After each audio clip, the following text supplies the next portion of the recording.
মিঠুন চক্রবর্তী একসময় বলতেন যে চার্চ গেট থেকে বা ভিটি থেকে যখন ট্রেনটা ছাড়ে তখন যে ক্রাউডটা যারা যাতায়াত করে, যারা ওঠে নামে, তারা কিন্তু আমার দর্শক নয়। তারা হচ্ছে হয়তো তিন খানের দর্শক কিংবা মিস্টার বচ্চনের দর্শক। ট্রেনটা যখন বরিভেলি পৌঁছয় তখন যারা ওঠে বা নামে তারা হচ্ছে আমার বা গোবিন্দার দর্শক। আমাদের খেলাটা কিন্তু ওই বরিভেলের হলে খেলা, ওই মুম্বাই শহরতলিদের খেলা, আরবান জায়গাটায় নয়। আমার যে রোহিত শর্মার জীবন দেখলে সেটাই মনে হয় যে বরিভেলি থেকে তার স্টেশনও কিন্তু ওই বরিভেলির খুব নিম্ন মধ্যবিত্ত পরিবার থেকে উঠে আসা লোকটি। এবং রোহিত শর্মার রিটায়ারমেন্ট শুনে মনে হচ্ছে যে তিনি একজন বিরল ক্রিকেটার বা বিরল পারফর্মার যিনি বরিভেলি আর চার্চ গেটকে এক করে দিতে পেরেছেন। অর্থাৎ তিনি ওই যেটাকে বলে ভারত, ওটাকে যদি বরিভেলির দিকটাকে যদি ভারত ধরি সেখানে সমান সমাদৃত, আর চার্চ গেট ভিটির দিকটাকে যদি ইন্ডিয়া ধরি ওখানেও সমান সমাদৃত। অর্থাৎ ভারতের আরবান পপুলেশন এবং মাস পপুলেশনকে এক করতে পেরেছেন রোহিত শর্মা।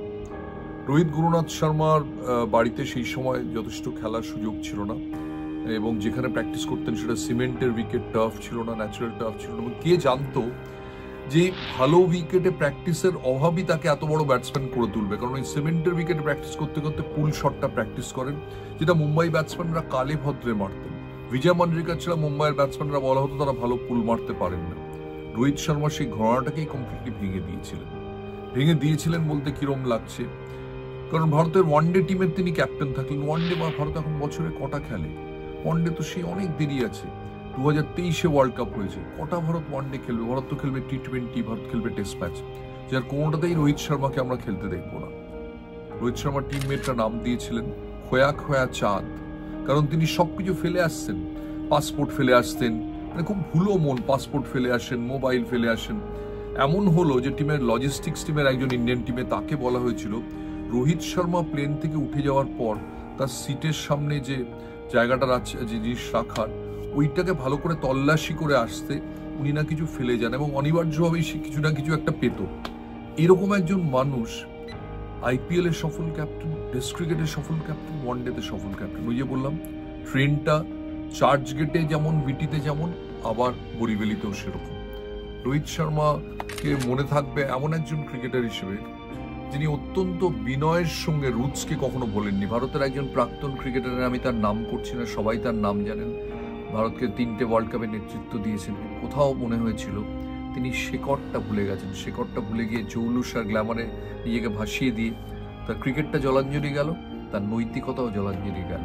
রোহিত শর্মা কিন্তু সেটা করেন।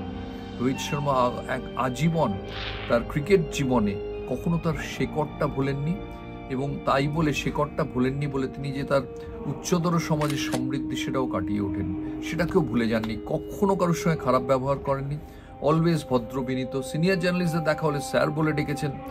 রোহিত গুরুনাথ শর্মার মতো এত ডাউন টু আর্থ ক্রিকেটার আমি মনে করতে পারছি না ভারতীয় ক্রিকেটে 5 জনকেও দেখেছি বলে, যে সুপারস্টার স্টেচার রিচ করেও এত ভদ্র, বিনীত, এবং কখনো সিনিয়রদের অসম্মান না করতে। সেটা ক্রিকেটার হতে পারেন, মাঠকর্মী হতে পারেন, আম্পায়ার হতে পারেন, সাংবাদিক হতে পারেন।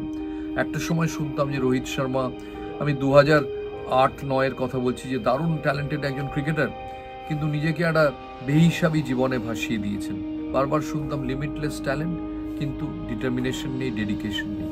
এটাও যে কত ভুল সেটা রোহিত শর্মা প্রমাণ করেছেন। ইনফ্যাক্ট সেদিন একজন সিলেক্টর বলছিলেন 2011 ওয়ার্ল্ড কাপে আমরা বারবার করে বলেছিলাম রোহিত শর্মাকে নেওয়া হোক, মহেন্দ্র সিং ধোনি লাস্ট মিনিটে তাকে নিতে চাননি।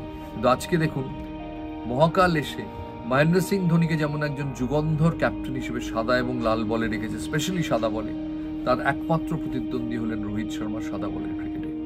তাই ভারতীয় ক্রিকেটে রোহিত শর্মা মুম্বাইয়ের সম্ভবত সবচেয়ে সফল এবং সবচেয়ে ডিস্টিংগুইশ ক্রিকেটের ক্যাপ্টেন হিসেবে তার পরিচয় থাকবে। মুম্বাই থেকে এত সব ক্রিকেটার মুম্বাই তুলেছে, ভাবাই যায় না, কি হিউজ মেরিট লিস্ট। কিন্তু মুম্বাইয়ের 1 নম্বর ক্যাপ্টেনকে বোধহয় সর্বকালের সেরা ক্যাপ্টেন হিসেবে রোহিত গুরুনাথ শর্মার নাম দেয়।